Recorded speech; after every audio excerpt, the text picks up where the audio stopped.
Praise the Lord. खुदावन यीशु मसीह के नाम से फिर एक बार हम आप सबों को इस YouTube चैनल के अंदर स्वागत करते हैं।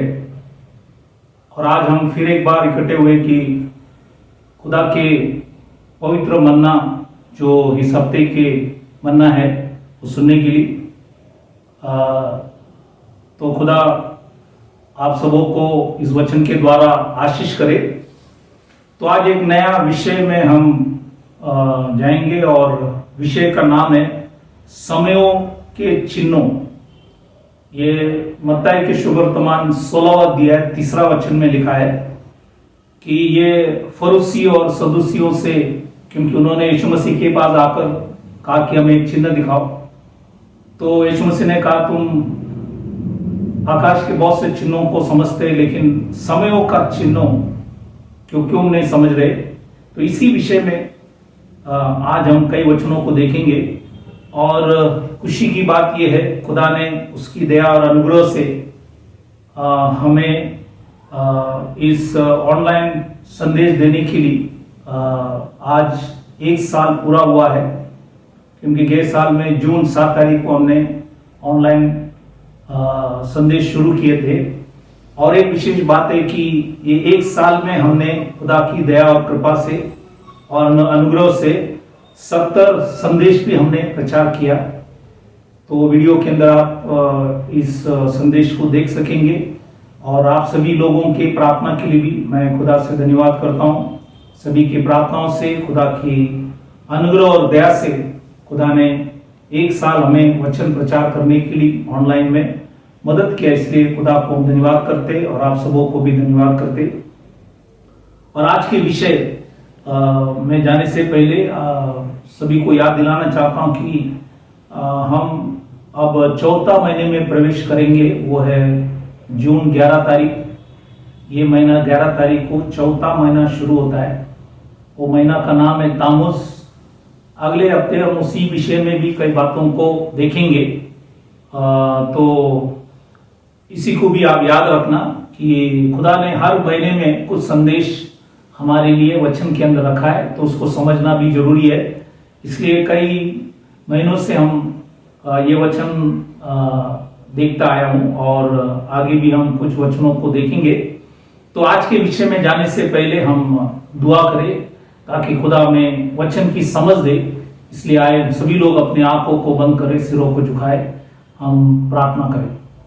Hallelujah hallelujah. खुदावन यीशु मसीह राजाओं का राजा, प्रभुओं का प्रभु, इस समय के लिए खुदावन तुझे धन्यवाद देते कि फिर एक बार प्रभु आपने हमारे जीवन के अंदर समय दिया, वक्त दिया कि आज हम आपके वचन को प्रचार करें। आज हम विशेष प्रार्थना करें जब रोटी तोड़ते टाइम खुदा हम प्रार्थना करें कि प्रभु पिता की जो भी प्रकाशित की हुई बातों को हमें समझाना और हमें बुद्धि ज्ञान समझ देना, आत्मा से प्रकाशित करना, ताकि सुनने वाले सुनाने वाले दोनों के ऊपर प्रभु आप दया करना, ताकि हम सुनकर समझकर तुझे आदर सम्मान करें और हम घटे और आप हमारे जीवन के अंदर बढ़े।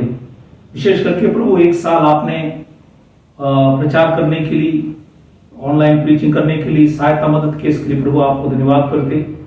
और 70 संदेश भी प्रचार करने के लिए आपने मदद किया, इसके लिए प्रभु हम धन्यवाद करते। और सबों को आशीष कर, सभी के ऊपर दया कर और हम सभी के समझ को खोल, ताकि हम सीखकर समझकर तुझे आदर सम्मान करें। लो सबों को आशीष कर। छोटी सी विनंती, खुदावन यीशु मसीह के नाम से मांगता हूं, सुन कबूल कर, आमीन। तो आज की जो विषय है यह महत्वपूर्ण विषय है। आप वचन से इस बातों को समझ लेना। तो आज की जो विषय फिर एक बार याद दिलाना चाहता हूं कि समयों का चिन्हों, मत्ती के सुवर्तमान 16वां अध्याय 3 वचन में है।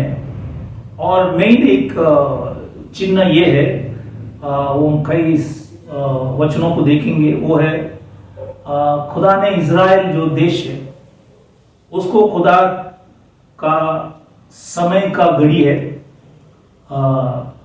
ये जो इज़राइल देश, पहला इनका नाम था पैलेस्टीन या उसका नाम था कनान देश। ये जो जगह है, ये जो लोग वहां पे आए इजरायली लोग, तो ये देश जो है और लोग जो है, ये परमेश्वर का एक बड़ा समय, खुदा का समय घड़ी है वो। तो इसलिए उनके विषय में जानना बहुत जरूरी है, क्योंकि आज हम जब हमारी घड़ी देखते हैं तो हमको समझना चाहिए ये घड़ी नहीं, इजराइल जो घड़ी है उसको हमें देखना है।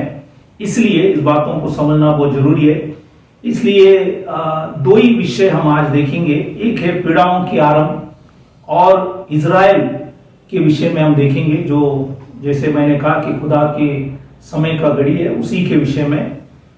तो कई वचनों को हम देखेंगे। तो खुदा की वाचा जो है खुदा ने उनसे किया है, उस वाचा के विषय में कई वचनों को हम देखेंगे। भजन संहिता इसका 105 8 से 12 वचन जब हम पढ़ेंगे, वहां पे खुदा ने लिखा है वह आप ही वाचा को सदा स्मरण रखता आया है।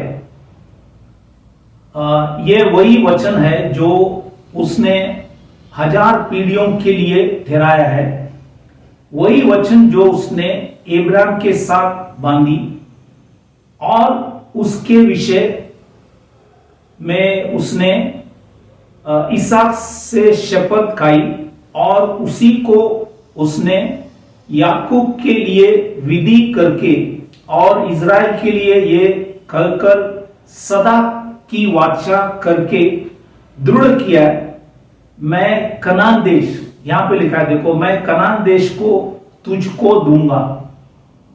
खुदा ने लिखा है तुझको दूंगा, वह बाट में तुम्हारा नीच भाग होगा। लिखा है कि उस समय तो वह गिनती में थोड़े थे, वरन बहुत ही थोड़े, और उस देश में परदेशी थे। तो आज ये खुदा ने इब्राहिम, इसहाक, याकूब से वाचा बांधा है, एग्रीमेंट किया है कि ये कनान देश को तुझको दूंगा। और ये पहला नाम था कनान देश, उसके बाद ये नाम पैलेस्टीन, अब जो नाम है इजराइल। इसलिए ये खुदा ने उनसे वाचा बांधा है, करार किया है, और एक करार की वजह से खुदा उनके ऊपर आज तक दया करते आया। इसलिए आज ये बातों को जानना है कि ये खुदा की जो टाइम पीस घड़ी है, इसलिए ये वचन आपको भजन संहिता से आपको बताया, ताकि ये खुदा ने कायम के लिए उनको दिया हुआ जगह है। इस बातों को जान लेना। दूसरी बात यह है कि सूरज, चंद्रमा और तारांगण के नियम,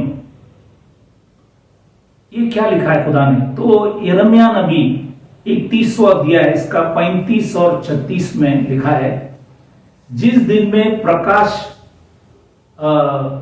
जिसने दिन में प्रकाश देने के लिए सूर्य को और रात में प्रकाश देने के लिए चंद्रमा और तारांगण के नियम, इसको इंग्लिश में लिखा है ऑर्डिनेंसेस, नियम ठहराए है, जो समुद्र को उछलता और उसकी लहरों को गरजाता है, और जिसका नाम सेनाओं का यहोवा है, वही यहोवा यूं कहता है, यदि ये नियम मतलब सूरज, चांद, तारे, नियम मेरे सामने से टल जाए, तभी ये हो सकेगा कि इजराइल का वंश मेरी दृष्टि में सदा के लिए एक जाति ठहरने की अपेक्षा मिट सकेंगी। मतलब खुदा ये बता रहा है, जब तक सूरज, चांद, तारा होगा तब तक इजराइल रहेंगे। ये बात ध्यान लेना, ये वचन से खुदा ने लिखा है। इसलिए जुना करार में यूसुफ को खुदा ने एक स्वप्न दिया। वो उत्पत्ति की किताब 37वां अध्याय उसका 9वां वचन में लिखा है कि एक दिन सूरज, चांद और तारा मेरे सामने झुकेंगे। जब ये यूसुफ ने बताया, सब भाई लोग उनके विरुद्ध हुए, उन्होंने उसका मतलब नहीं समझा, लेकिन याकूब को कुछ तो कुछ समझ में आया। लेकिन ये एक स्वप्न था, और यही वचन प्रकाशित वाक्य 12वां अध्याय पहला वचन में यही वचन आपको दिखेंगे, वो भी इजराइल के विषय में लिखा है। इसलिए खुदा ने ये लिखा है कि जब तक सूरज, चांद, तारा है तब तक इजराइल रहेगा। इसलिए उनको कोई मिटा नहीं सकेंगे, क्योंकि वचन में लिखा हुआ है, इसलिए हम वचन को जानना जरूरी है। जैसे उनको खुदा ने रखा है, वैसे आपको हमको भी खुदा ने रखा है, इसलिए हम खुदा को हर बार धन्यवाद करें। यह दूसरा बात मैंने आपको बताया, वाचा भी बांधा है, और सूरज, चंद्रमा और तारागण का जो नियम है वो भी हमने देखा। तीसरा चीज है, खुदा ने ये भी लिखा है एडी का मतलब एडी 70 से 1948। एडी का मतलब है यीशु मसीह के जन्म का वर्ष से, उस समय के लिए हम इंग्लिश में एडी कहते हैं, उसको इंग्लिश में है अनो डोमिनी। अनो डोमिनी मतलब जो समय यीशु मसीह के जन्म के बाद जो समय है।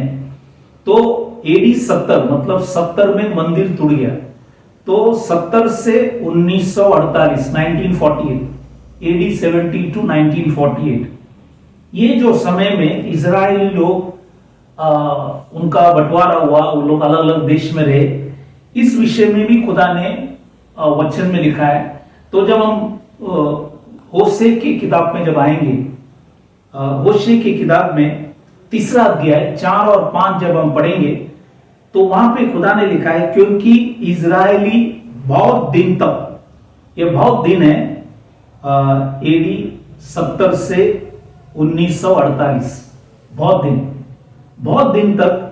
पहला है बिना राजा, नंबर 2 लिखा है बिना हकीम, तीसरा है बिना यज्ञ, यज्ञ मतलब सैक्रिफाइस, फिर लिखा है कोई भी बलि जो है, यज्ञ मतलब बलि, चौथा जो है लाट, पांचवा जो है एफोद, बिना एफोद, या छठवा जो है या ग्रह देवताओं के बैठे रहोगे। उसके बाद लिखा है कि ये बिना ये चीज से रहेंगे, मतलब राजा नहीं होगा, हकीम नहीं होंगे, कि बाइबल के अंदर लिखा है यज्ञ ना होगा, तो ये सब चीज नहीं होगा, ऐसे ही बैठे रहेंगे। मतलब अलग अलग देश में लोग फैल गए थे, लेकिन फिर लिखा है उसके बाद वे अपने परमेश्वर यहोवा और अपने राजा दाऊद को फिर ढूंढने लगेंगे। दाऊद का बाइबल के अंदर लिखा है अपने राजा दाऊद, वो दाऊद हमें यीशु मसीह दर्शाते हैं। तो आज वो इजरायली लोग परमेश्वर को और दाऊद मतलब मसीह को फिर ढूंढने लगोगे, और अंत के दिनों में, वो है अभी का समय, अंत के दिनों में यहोवा के पास और उसके उत्तम वस्तुओं के लिए तरतराते हुए आएंगे या लौटेंगे। तो इसलिए आज वो अपने देश में लौट रहा है, क्योंकि ये सारी वचनों को खुदा ने लिखा है। जब आप देखेंगे कि ये सारी वचन खुदा ने इस किताब में लिखा है, और आखिरी इस देश में ऑटोमन एम्पायर, जो आप जानते हैं कि 400 वर्ष इस देश के ऊपर राज्य किया, और इतने सब होने पर भी खुदा ने और भी कुछ वचन इनके विषय में लिखा है।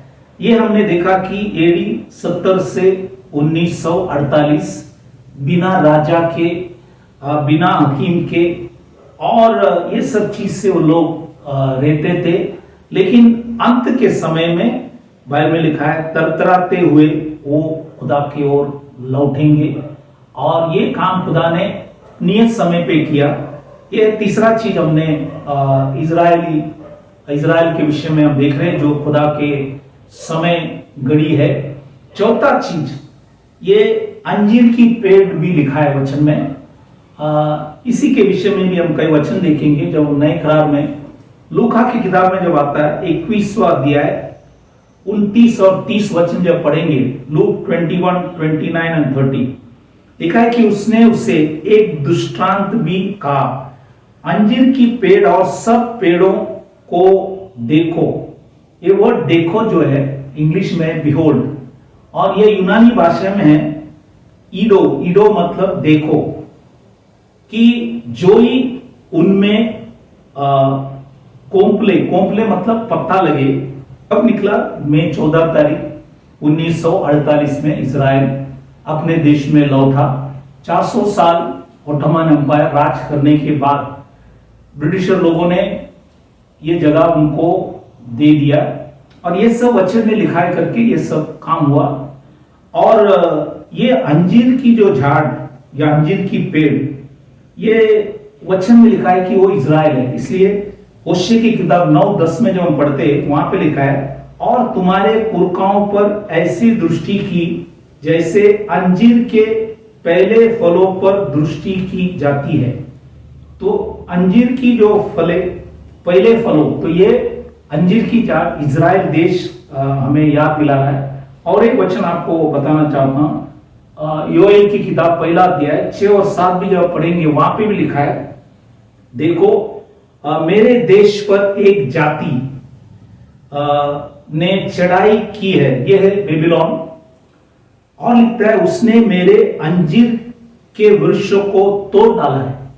तो किसके बारे में? वो इज़राइल के विषय में लिखा है, अंजीर के झाड़ को तोड़ डाला है ये बेबीलोन। तो इसलिए अंजीर की जो पेड़ है वो इज़राइल देश, इज़राइल के लोग हमें दर्शाते हैं। इसलिए मैंने अंजीर के पेड़ के विषय में भी कहा गया। 5वां विषय जो है ये है इज़राइल का जन्म और इकट्ठा होना। हर बात खुदा ने इस किताब में लिखे रखा है। हर एक बात जो आज देख रहे आप, ये खुदा ने नियत समय पे पूरा किया है। इसलिए वचन में सारी बातों को खुदा ने लिखा है। इसलिए आइजिया नबी लिखता है यहाँ पे थोड़ा, वहां पे थोड़ा, आज ये थोड़ा इधर है, थोड़ा उधर है, ये सब हम जमा कर कर आपको समझा रहे ताकि ये बात को समझना कि खुदा ने हर बातों को लिखा है। और इसलिए इनके जन्म के विषय में और इकट्ठा होना ये भी वचन में लिखा है। इसलिए तो यशायाह की किताब 66 वचन जो है 66 वचन और उसका 8वां वचन जब हम पढ़ेंगे तो बाइबल में लिखा है, ऐसी बात किसी ने कभी सुनी, किसने कभी ऐसी बात देखी? क्या देश एक ही दिन में उत्पन्न हो सकता है? क्या एक जाति क्षण मात्र में ही उत्पन्न हो सकती है? क्योंकि सियोन को प्रसव पीड़ा उठी ही थी कि उससे संतान उत्पन्न हो गए। तो ये वचन के द्वारा संतान उत्पन्न हो गए। कब उत्पन्न हो गए? वो है मई 14 तारीख 1948 में संतान उत्पन्न हो गया। मतलब इजरायली लोग पहली बार अपने देश में आए और ये विश्व में एक बड़ा अद्भुत कार्य हुआ कि खुदा ने जो लोग एडी 70 से 1948 अलग अलग देश में रहते थे उन सबों को खुदा ने ले आए। और इसी के विषय में और एक वचन आइजिया नबी, यशायाह नबी उसका 43 वचन जो है 43 अध्याय उसका 5 और 6 में भी लिखा है कि मत डर, क्योंकि मैं तेरे साथ हूं, मैं तेरा वंश को पूर्व से, मतलब ये पूर्व देश, मतलब उसमें हिंदुस्तान भी आ गई। आपको मालूम है कि हिंदुस्तान में भी बहुत से यहूदी लोग था, कम से कम 50,000 से ज्यादा लोग थे। अब खाली 5,000 से कम है, बाकी सब कहां पे गए? सब लोग चले गए। तो खुदा ने लिखा है पूर्व देश, मतलब हिंदुस्तान से, क्योंकि हिंदुस्तान में मैंने कहा बहुत से लोग थे। अब सभी लोग ये देश में काफी साल पीढ़ी पीढ़ी से रहा, लेकिन जब समय आया सब लोग जगह छोड़कर अपने देश में चले गए।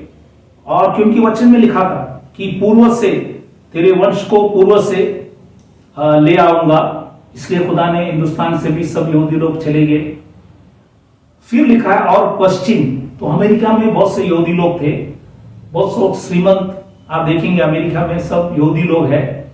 और ये पश्चिम से भी, तो अमेरिका से भी लिखा है कि पश्चिम से भी इकट्ठा करूंगा। तो परमेश्वर ने अमेरिका से भी इकट्ठा किया। फिर लिखता है मैं उत्तर, वो है रशिया, रशिया में बहुत से यहूदी लोग थे, लिखा है कि वहां से भी मैं उत्तर से कहूंगा दे दे, क्योंकि वो लोग देने राजी नहीं थे, इसलिए उनको कहा गया दे दे, इसलिए उन्होंने भी दिया। फिर लिखा और दक्षिण, वो है इथोपिया, कुछ देश, अफ्रीका, वहां से भी कहेंगे कि दक्षिण से कि रोक मत रख, बाइबल में लिखा है रोक मत रख, मैं मेरे पुत्र को दूर से और मेरी पुत्रियों को पृथ्वी के छोर से ले आओ। तो खुदा ने उनको सबों को ले आया। देखो वचन में एकदम स्पष्ट लिखा है कि पूर्व से मतलब हिंदुस्तान और बाकी जो पूर्व की देश है, पश्चिम अमेरिका और बाकी वेस्टर्न कंट्री जो है वहां से, और उत्तर मतलब रशिया, जब रशिया पहले यूएसएसआर थे तब वहां से भी, फिर लिखता है दक्षिण अफ्रीका से। तो ये सभी लोग थोड़ा थोड़ा कर कर आज इस्राएल में सभी लोग वापस लौटे, क्योंकि ये वचन में लिखा हुआ बात है। इसलिए आज खुदा ने उनको अपने देश में जो इब्राहिम इसहाक याकूब से वायदा किया था, वाचा बांधा था, वो देश में खुदा ने उनको वापस ले आए। तो ये बड़ा अद्भुत कार्य है, क्योंकि आज आप किसी को पैसे भी देंगे और बोलेंगे एक देश में चले जाओ, कोई जाएंगे नहीं, कम लोग जाएंगे। लेकिन यहाँ पे देखो बिना कोई अपेक्षा से सभी लोग जहां जहां रहते थे वो देश छोड़कर अपने देश जो बाप दादाओं से वायदा किए हुए देश में वो सभी लोग चले गए। एक पीढ़ी के विषय में छठवां विषय, एक पीढ़ी। एक पीढ़ी मतलब एक आयु या एक उम्र या एक युग। तो लूका की किताब 21वां अध्याय 32 वचन 21:32 में लिखता है, मैं तुमसे सच कहता हूं कि जब तक ये सब बातें न हो ले तब तक इस पीढ़ी को कदापि अंत न होगा। इस पीढ़ी को कदापि अंत न होगा। पीढ़ी जो वर्ड है इंग्लिश में जनरेशन, जनरेशन का जो यूनानी भाषा में इसका अर्थ है जेनिया। जेनिया का मतलब है एक युग या एक आयु। और लिखता है कि एक आयु, फिर हमें वचन से देखना है तो हम ये आयु या एक युग कितना है या एक उम्र कितना है, तो वचन से हम पवित्र शास्त्र में ढूंढेंगे। तो भजन संहिता इसका 90:10 में, अब ये भजन जो है ये दाऊद का भजन है, ये मूसा का भजन है। तो ये भजन में लिखा है इस वचन के अनुसार 70 या 80 वर्ष जो है वो है एक आयु या एक युग या एक उम्र, 70 या 80। अगर हम ये 70 वर्ष 1948 से अगर जोड़ देंगे तो हम 2018 में पहुंचता है। अगर हम 80 साल 1948 से जोड़ेंगे तो हम 2028 में पहुंचेंगे। और 2028 से अगर 7 वर्ष कम करेंगे, माइनस करेंगे, कम करेंगे तो हम 2021 में आए, 221 में। तो 1948 से 70 ईयर्स अगर जोड़ेंगे तो हम 2018 में 2018 में आते हैं। या अगर हम 1948 को 80 साल से अगर जोड़ेंगे, ज्वाइन करेंगे तो हम लोग 2028 में आते हैं। और 2028 से अगर हम 7 साल माइनस करेंगे, 7 ईयर्स माइनस करेंगे, कम करेंगे तो हम 2021 में आ गए। और आज हम देखेंगे कि आज के तारीख में इजराइल का जो उम्र है 73 साल हुआ है, 73 ईयर्स। खुदा ने उनको चलाया, संभाला। और जो यहूदियों ने इजराइल का जन्म देखा, मतलब कुछ यहूदी लोग जब 1948 में, कई लोग वहां पे बच्चे के साथ आए, वो बच्चे का उम्र शायद 1 साल होगा। आज वो बच्चा का उम्र 73 ईयर्स हुआ है। याद रखना कि कुछ लोगों को खुदा संभाल के रखेंगे, क्योंकि ये वचन जो लिखा है कि तब तक इस पीढ़ी का कदापि अंत न होगा, मतलब कुछ लोगों को खुदा रखेंगे। इसलिए जो यहूदी लोग इजराइल के जन्म देखा और कुछ लोग वहां पे जब आए, खुदा ने उनको आज तक जीवित रखा है ताकि जो भी बातें वचन में लिखा है वो उनकी आंखों से सारी बातों को देखेंगे। इसी को समझने का आप इज़रा की किताब जब पढ़ेंगे 3 अध्याय 12 वचन में, उस वचन के अनुसार भी जो यहूदी लोग सुलेमान की मंदिर को देखा तब वो बच्चे थे, वो लोग दूसरा मंदिर जब जरुब्बाबिल उसका नेव डाला तभी भी वो लोग वहां पे थे, मतलब उनका उम्र 70 से ज्यादा थे। मतलब इन्होंने दोनों घर को देखा, दोनों मंदिर को देखा। और खुदा ने उस समय भी कुछ लोगों को दोनों मंदिर देखने के लिए रखा था। वैसे आज भी खुदा यहूदियों में से कुछ लोगों को संभाल कर रखेंगे कि वो जितने भी वचन लिखा है वो सारी वचन पूरा होने तक वो लोग जीवित रहेगा। ये बात हमको जानना जरूरी है। और ये भी आपको याद दिलाना चाहता हूं कि ये 2021 221 ईयर ये शिमिटा साल भी है। शिमिटा साल मतलब ये हर 7 साल में शिमिटा वचन में लिखा है। तो ये व्यवस्था विवरण 21वां अध्याय 31वां अध्याय 31:10 और 15वां अध्याय 1 से 6वां वचन 15:1-6 ये दोनों वचन आप पढ़ेंगे तो वहां पे शिमिटा के विषय में लिखा है हर 7 साल। और ये हर 7 साल में आप देखेंगे कि बहुत से बार विश्व में फाइनेंस गिरते हैं, पैसे कम होते हैं, कई घटनाएं होते हैं। तो इस बातों को भी याद रखना। तो ये शिमिटा ईयर और ये खास करके झोपड़ियों की पर्व में है। वचन के आधार पर झोपड़ियों की पर्व के समय में होगा, वो है आप देखेंगे आगे, तो उसके विषय में भी आपको आगे बताए जाएंगे। तो इसलिए ये 2021 महत्वपूर्ण साल है, इसलिए हम इस साल को ध्यान से हम देखते रहे कि खुदा आगे क्या कर रहे हैं। इसलिए बार बार बाइबल में लिखा है वॉच एंड प्रे, हम लोग वॉच करते रहे, प्रार्थना करते रहे ताकि यीशु मसीह का आने का समय हम समझ पाएंगे। इसलिए मैंने ये सारी वचनों को आपको बताया। तो ये जो पीढ़ी है इसी के विषय में भी आपको बताया। 7वां जो विषय है, आज तक इजराइल ने 7 युद्ध 1948 से 7 युद्ध लड़ चुका है। और ये 7 युद्ध में खुदा ने सभी युद्ध में परमेश्वर ने उनको जिताया है, उनको जीत दिया है परमेश्वर ने। ये 7 युद्ध कब से हुआ ये आपको वचन मैं बताना चाहता हूं। आप इसको इतिहास में भी, हिस्ट्री में भी, गूगल में भी सर्च कर सकता है, आपको मिलेंगे। पहला है 1948 1948, दूसरा है 1956 1956, तीसरा है 1967 1967 जब 6 दिन की लड़ाई हुआ तब खुदा ने उनको यरूशलेम वापस दिलाया, क्योंकि खुदा ने वचन में लिखा है यरूशलेम में मेरा नाम रहेगा।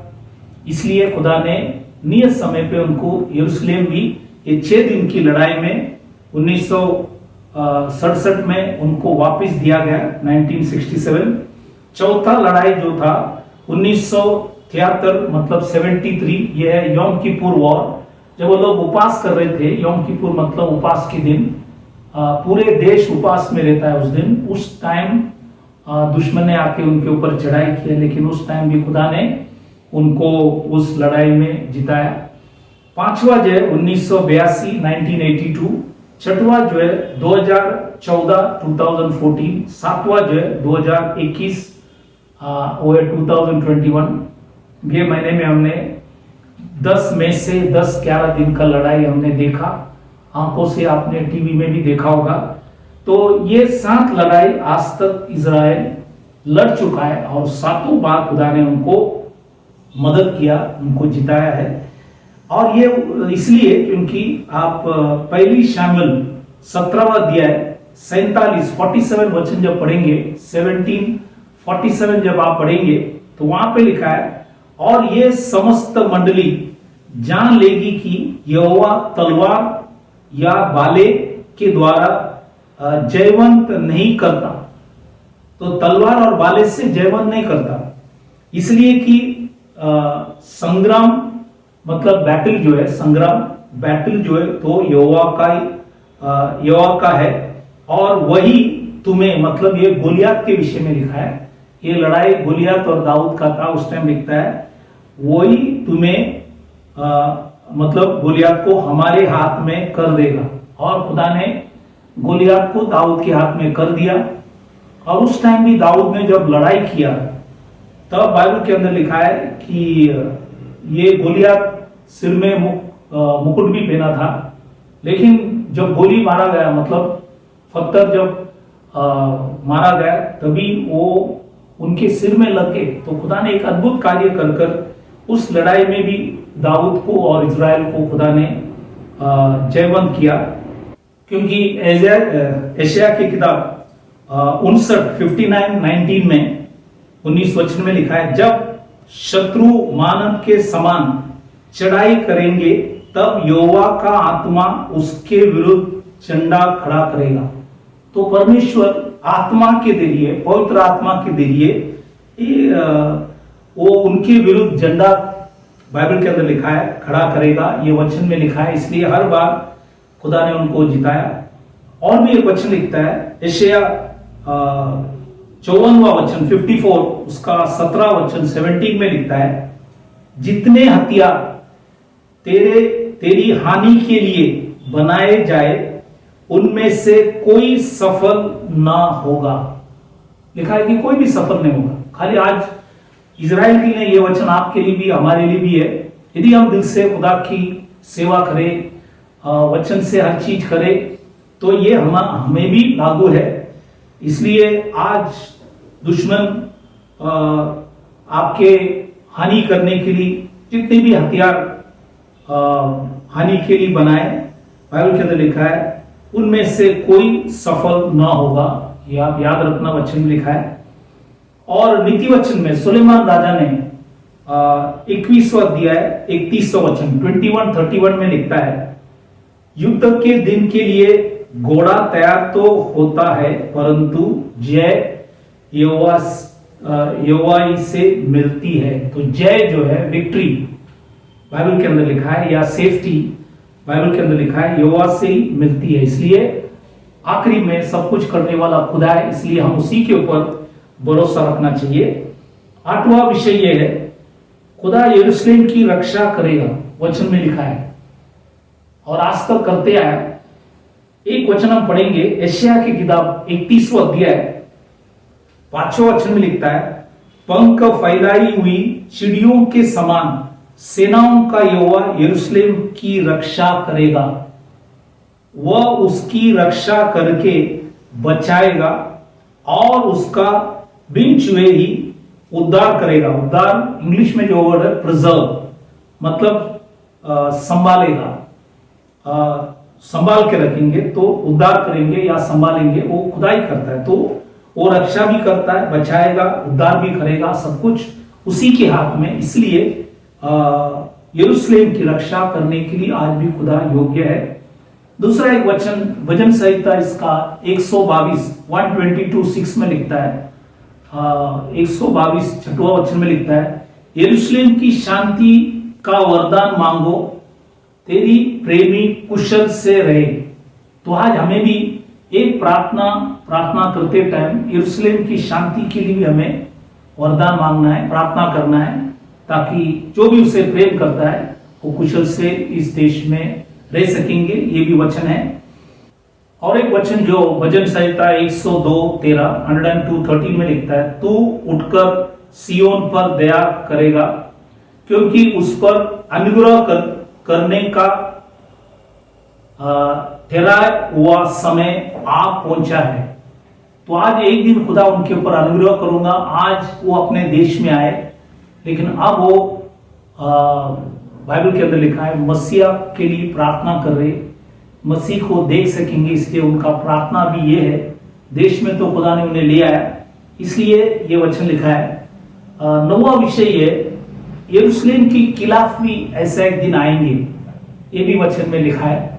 हम उस वचनों को भी देखेंगे। यरूशलेम के खिलाफ जकरिया की किताब 14वां अध्याय 2 वचन, जकरिया 14:2 में लिखता है, क्योंकि मैं सब जातियों को यरूशलेम से लड़ने के लिए इकट्ठा करूंगा। तो ये दिन देखो, सब राष्ट्र जो आज इजराइल के साथ है वो भी एक दिन उनके खिलाफ जाएंगे, क्योंकि वचन में लिखा हुआ है। इसलिए इस बातों को भी जानना जरूरी है। जकरिया 12वां अध्याय 2 वचन में भी लिखा है कि परमेश्वर लिखता है कि देखो, मैं यरूशलेम को चारों ओर की सब जातियों के लिए लड़खड़ा देने का मड का कटोरा ठहरा दूंगा। तो वो है मड का कटोरा ठहरा दूंगा, ये है दूसरा चीज खुदा ने लिखा है।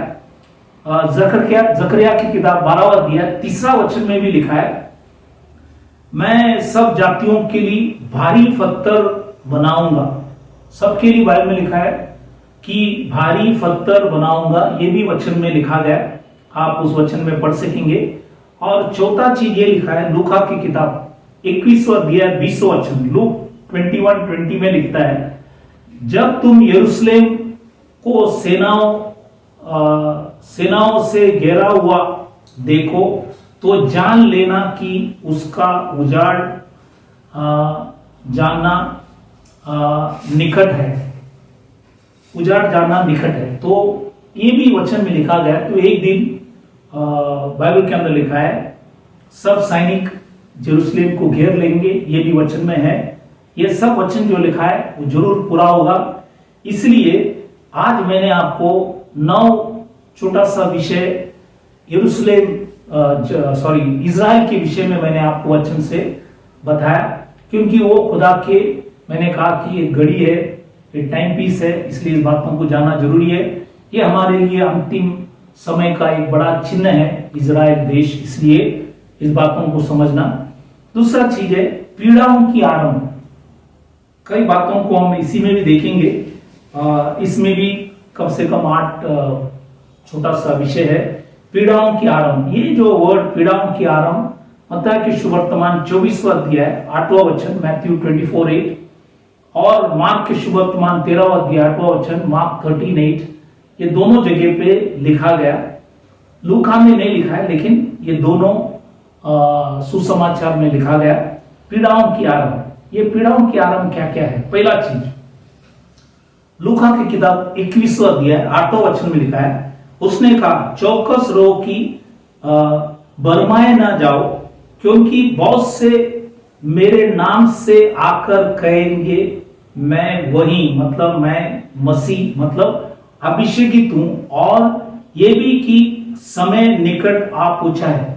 जैसा यीशु मसीह का आने का समय नजदीक आएंगे, बहुत से प्रचारक लोग खड़े होंगे और कहेंगे कि मैं मसीह हूं, मतलब मैं अभिषेकित हूं, मेरा सुनो। लेकिन वचन में लिखा है तुम उनके पीछे न चले जाना, तुम उनके पीछे न चले जाना, क्योंकि प्रेरित की किताब 17वां अध्याय 11 वचन में जब परमेश्वर के दास पौलुस बरिया गांव में जब आए, तब पौल की वचन सुनने के बाद वहां के गांव के लोग घर पर जाकर ढूंढ रहे थे कि पौल प्रचार किया हुआ वचन के आधार पर है या नहीं।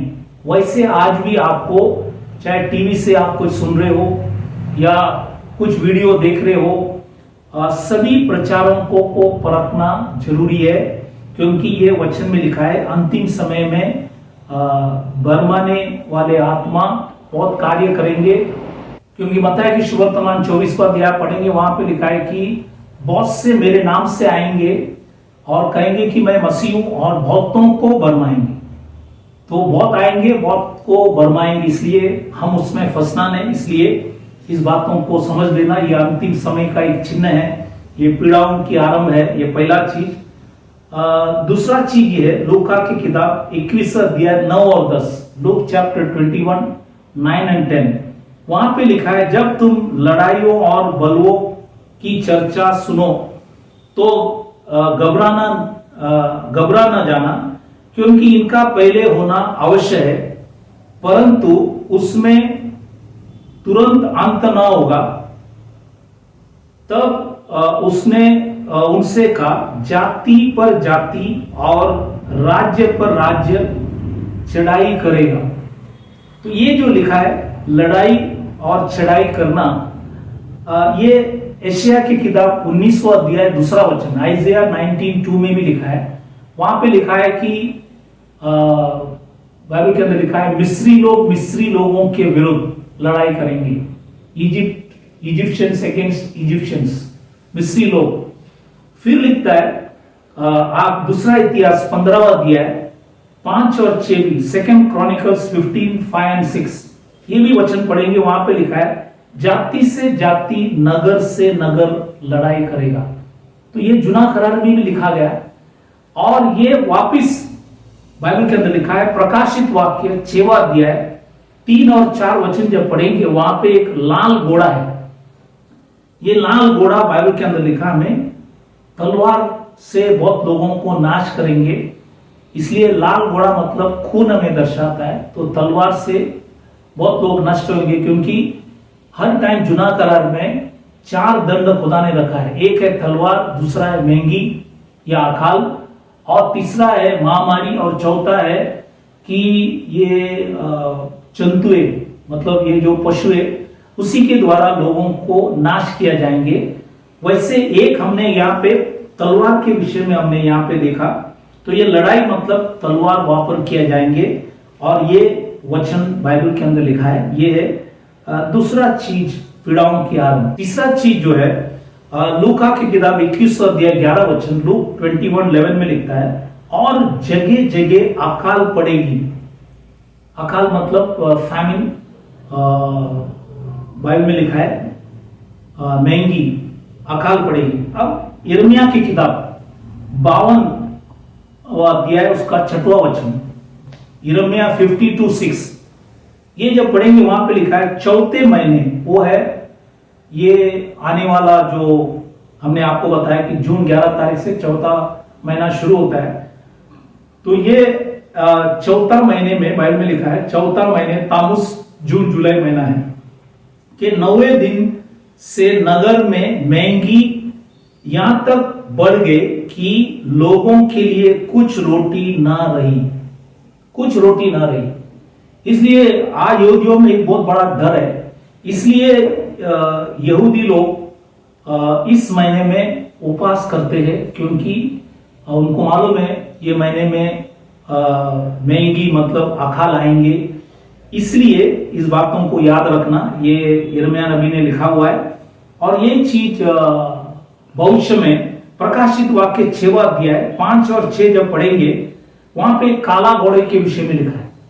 और ये काला घोड़ा, उसके हाथ में लिखा है तराजू है, और लिखा है कि बाइबल के अंदर लिखा है, वो वहां पे लिखा है कि दिनार का शेर भर गौ और दिनार का 3 शेर जौ, पर तेल और दाखरस की हानि न करना। तो ये जो काला घोड़ा है, तो अकाल के विषय में लिखा गया, जैसे मैंने कहा प्रकाशित वाक्य 6, 5 और 6 में, रेवलेशन चैप्टर 6, 5 और 6 में काला घोड़े के विषय में लिखा है। और इसलिए जकरिया की किताब 8:19, जकरिया 8:19 में लिखा है चौथे महीने में जो उपवास, मतलब ये तामुस महीना, चौथा महीना को कहता है तामुस, जून जुलाई, ये महीने में इजराइल लोग, आप वचन पढ़ेंगे तो लिखा है खास उपवास करते हैं, क्योंकि उनको बहुत बड़ा डर है, क्योंकि अकाल अगर आएंगे कुछ रोटी ना रही। यिर्मयाह ने लिखा वचन, इसलिए लोग डरकर प्रार्थना करते हैं कि खुदा उन्हें रोटी दे। और आज देखो ऐसा समय कि लोगों का नौकरी चला गया है, और विश्व में आप देखेंगे बेमौसम मौसम है, मतलब असमय अंदर मौसम, और इसी की वजह से खेती नाश हो रही और लोगों को खाने के लिए समस्याएं हैं। और ये दिन ब दिन बढ़ते रहेंगे, क्योंकि यीशु मसीह का आने का समय नजदीक है। इसलिए इस बातों को समझना, ये है तीसरा चीज मैंने आपको बताया अकाल के विषय में। तो पीड़ाओं की आरंभ में चौथा जो विषय है महामारियां पड़ेगी। ये लूका की किताब 21 अध्याय 11 वचन में लिखा है, लूक 21:11। और इसी के विषय में व्यवस्था विवरण 28-21, ड्यूटोनॉमी 28-21 में ये जब वचन आप पढ़ेंगे तो इसमें आधा आशीष है, 1 से 14 आशीष, 15 से आखिरी तक आप पढ़ेंगे वो शाप के विषय में लिखा है। इसलिए ये 28, 21, 28, 21 शाप के विषय में लिखा है। उसमें एक चीज लिखा है, और यहोवा ऐसा करेगा कि मरी तुझ में फैलाकर उस समय तक लगी रहेगी जब तक जिस भूमि की अधिकारी होने के लिए तू जा रहा है उस पर से तेरा अंत ना हो जाए। तो इसलिए आज बाइबल के अंदर लिखा है कि वो इस मरी को फैलाएंगे। जैसे आज आप दिख रहा है कितना जल्दी ये मरी फैल गई विश्व में। कुछ समयों के अंदर, 1 सालों के अंदर विश्व में सब देश में ये महामारी फैल गई, क्योंकि ये खुदा ने पहले से ही वचन में लिखा हुआ है। इसलिए बातों को समझना, और आने वाले समय क्लेश के समय लिखा है कि प्रकाशित वाक्य 6, 7 और 8 वचन जब पढ़ेंगे तो वहां पे लिखा है कि तो जब चौथा मोहर खोली बाइबल के अंदर लिखा है एक पीला सा घोड़ा है। तो ये पीला सा घोड़ा जो है उसका नाम है मृत्यु, और अर्धलोक उसके पीछे पीछे है, और उन्हें पृथ्वी के 1/4 पर यह अधिकार दिया गया कि तलवार और अकाल और मरी और पृथ्वी के वन पशुओं के द्वारा लोगों को मार डाले। ये 4 चीज जो है, तलवार, अकाल, मरी और पृथ्वी के वन पशुओं, और ये चीज था लोग एजिकियल में भी लिखा गया।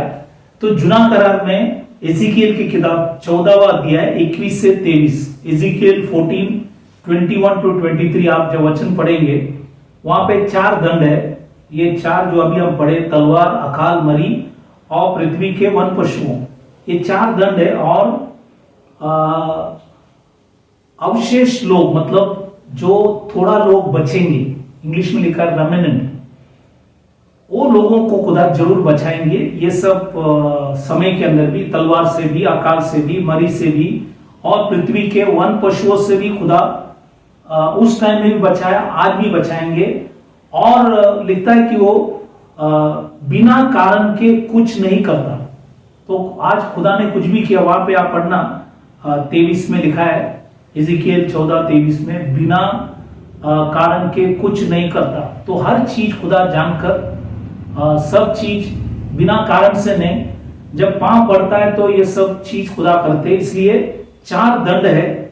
वो पहले भी किया गया इजराइल के विरुद्ध, जब इजराइल लोगों ने वचन को आदर नहीं किया, वो तलवार से, अकाल से, मरी से और पृथ्वी के वन पशुओं से नाश किया।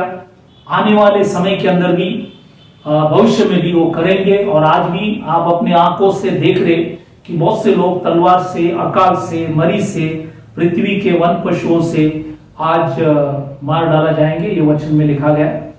इसलिए ये बातों को समझना। और एक विशेष बात, इसको अच्छे से जान लेना, प्रकाशित वाक्य 13वां अध्याय 16 और 17 वचन में लिखा है कि सबके दाहिने हाथ या उसके माथे पर एक एक छाप, ये इंग्लिश में वर्ड है छाप, ये है मार्क। ये वर्ड मार्क जो है ये यूनानी भाषा के अंदर लिखा है करगमा। करगमा का मतलब है एक करोज, अपने हाथ में करोज होता है या कुजली। और ये मूल वो वाक्य जो है वो है करक्स। करक्स करक्स का मतलब है कि एक जैसे पेंसिल का जो टोक होता है उसी के समान। आपको समझ में आ रहा है? ये है पेंसिल के समान एक टोक। मतलब ये हमें पेंसिल का टोक आप ध्यान से देखेंगे तो हमें एक इंजेक्शन हमें याद दिला रहा है।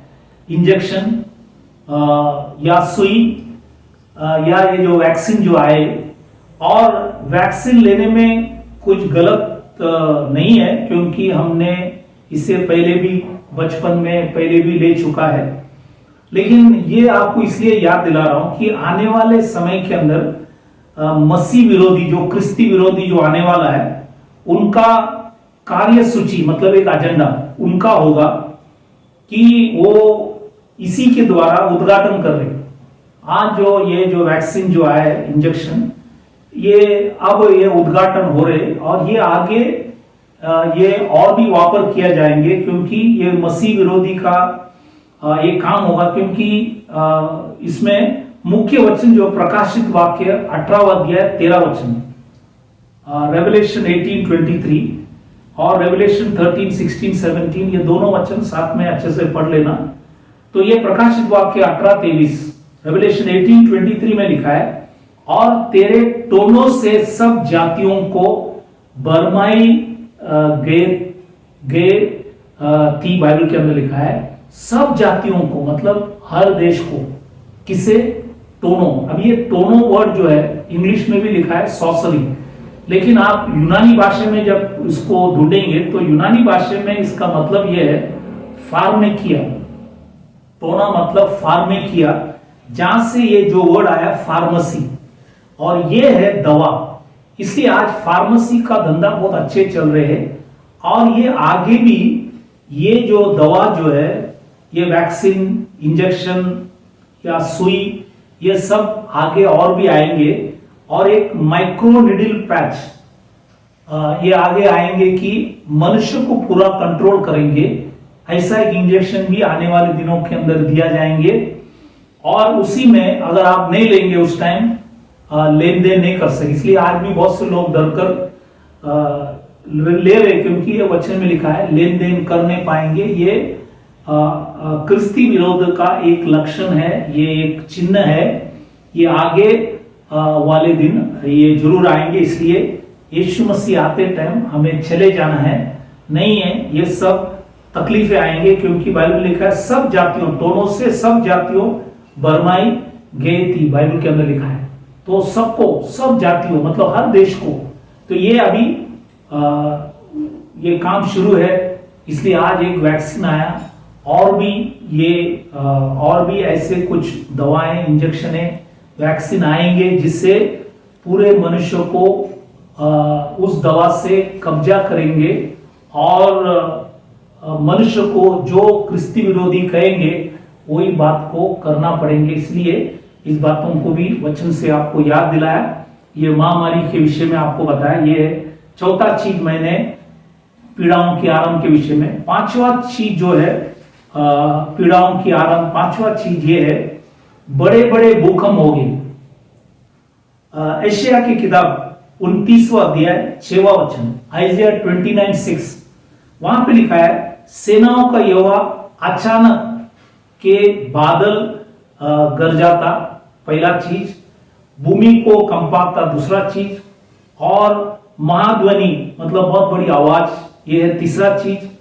महाध्वनि करता, चौथा चीज बाउंडर, पांचवा चीज आंधी चलाता, छठवा चीज लिखा है कि नष्ट करने वाली अग्नि भड़कता हुआ उसके पास आएगा।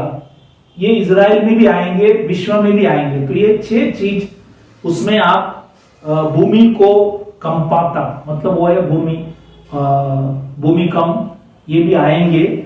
हमने वचन से आप जब पढ़ेंगे आगे, जैसे भविष्य में प्रकाशित वाक्य 16वां अध्याय 17 से 21 जब पढ़ेंगे, रेवलेशन 16:17-21, भविष्य में 7 विपत्ति, ये 16वां अध्याय 16 चैप्टर में लिखा है। उसमें एक विपत्ति जो है भूकंप, और ऐसा भूकंप कभी दुनिया ने देखा नहीं। तो ये आने वाले दिनों के अंदर हम देखेंगे। और वचन में लिखा है हम अतिथि मतलब अतीत पहले भी हमने देखा, और जल्दी से ऐसे चीज हम आगे देखेंगे। इसलिए हम ख्याल करना, हम प्रार्थना में लगे रहे ताकि खुदा हमको ये सब चीज से बचा सकेंगे।